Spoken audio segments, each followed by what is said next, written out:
Hi, it's Evelyn of the Modern Needle, and this is video number 3 in the color work knitting um, mittens. So now, as I'm knitting along here, this is the Knit Fast Mittens on Ravelry by Johanna Stolp. What I noticed is, as I put the mitten on my hand, let me do that for you in a second here, and I pull it down, I'm only about halfway up my hand, and I still have my fingers to go. And I think the sort of the decreases start just above the little finger to give you like the curve.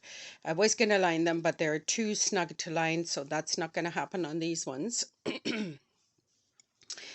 And I noticed that I'm more than halfway through the pattern, and I can't show you the pattern because it is a buying pattern on Ravelry. But on the outside here, it says knit fast. And on the inside, it says where the knitting, sorry, the writing on the outside is on the bottom. On the inside, it's on the top. I will show you. I didn't print that because want to save on printing paper. The inside looks like this. So it's flipped to the upper part of the mittens. But what I noticed is I don't think I have enough room left. And I show you what I mean. As I get up on the mittens,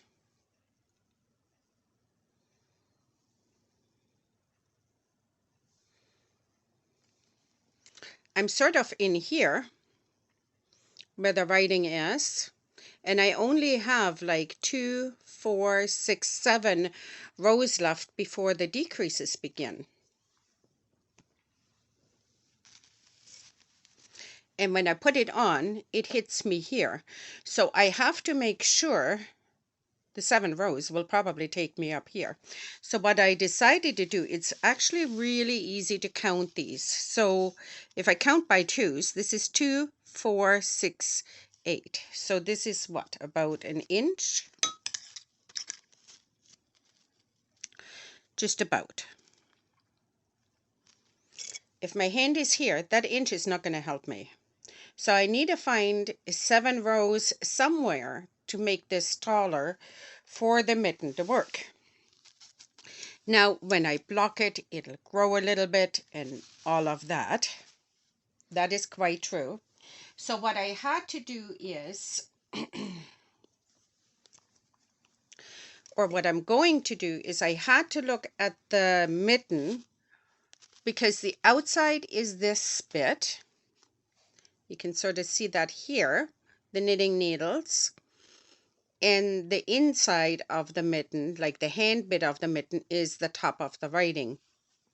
If I would have checked a little bit earlier, I could have probably dispersed it somewhere through the D, and then it would have just elongated this yarn ball here a little bit. So what I'm going to have to do is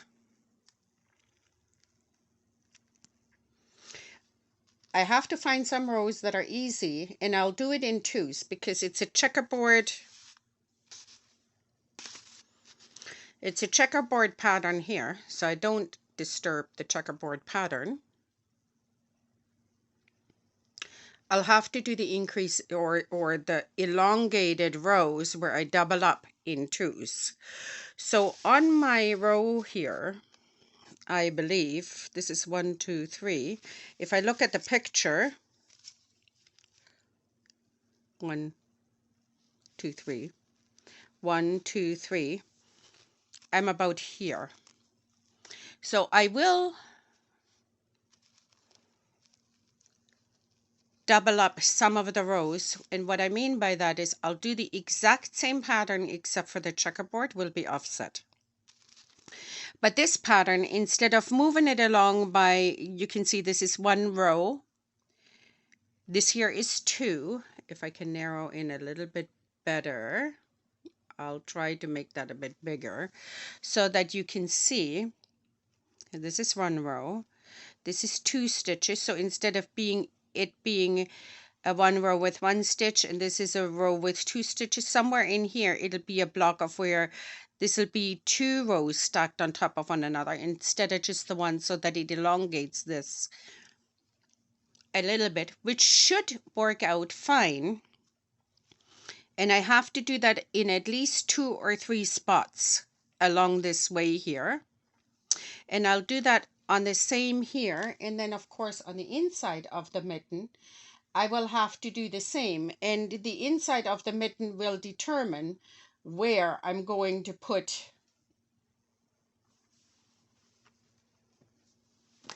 oops, sorry.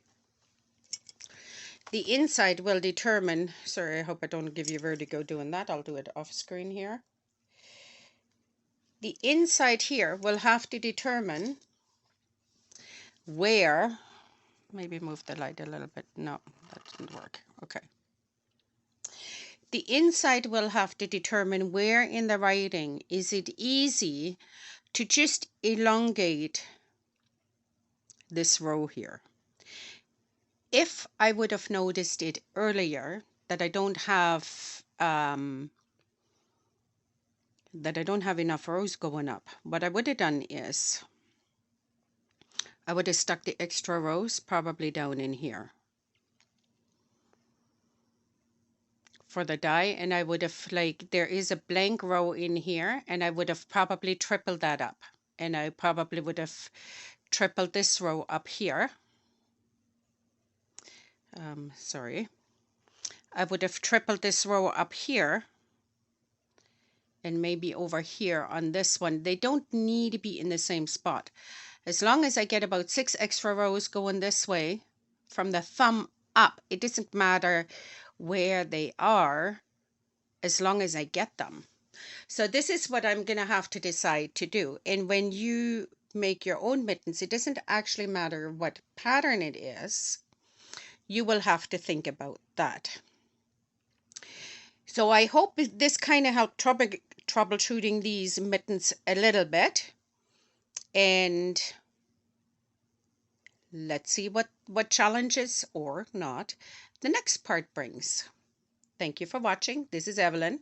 Have a good day.